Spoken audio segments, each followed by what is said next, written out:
The National Weather Service experienced a nationwide outage in March, cutting off access to its chat function. The outage limited communication between it and its partners like emergency management agencies and also local meteorologists. ABC 17's Zola Crowder investigates what caused the outage and how it became a safety concern.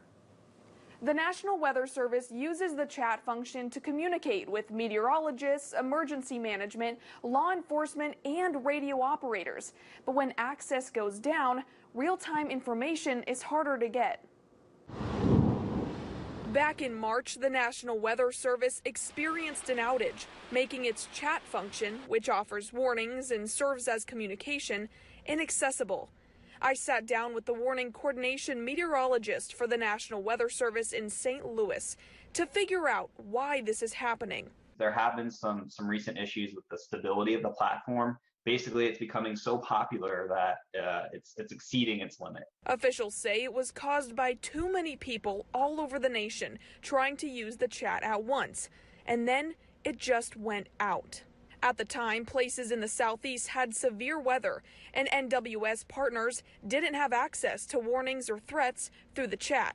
They need to know, if, say you're in a hospital, that core partner is in the hospital, they need to know if they need to move patients because a tornado is on their way. Mobile home parks, they need to know if they need to move their people to storm shelters. For emergency management who don't have access to their own radar, the chat can be crucial for severe weather information, including when to sound alarms in the county.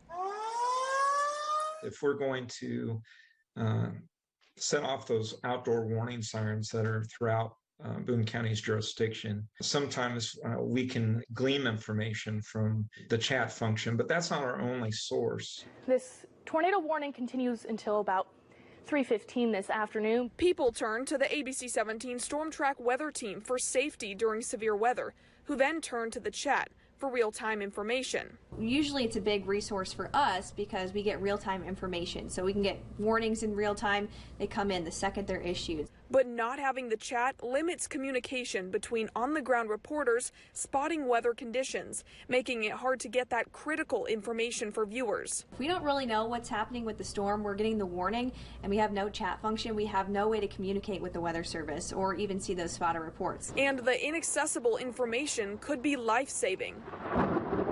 But that takes out a lot of time when I'm trying to broadcast that life-saving information, so it's a really vital tool for us. But plans are in the works at the National Weather Service to make it a more reliable service. There's obviously steps that we've taken to correct that, less people getting in the room when they're not having weather. So we've taken steps like that to kind of mitigate the load on the server itself. The National Weather Service has implemented a backup system now to ensure communication even during an outage. Reporting in studio, I'm Zola Crowder, ABC 17 News. All right, Zola, thank you. The National Weather Service is hoping to see improvements in the chat function over the next few months.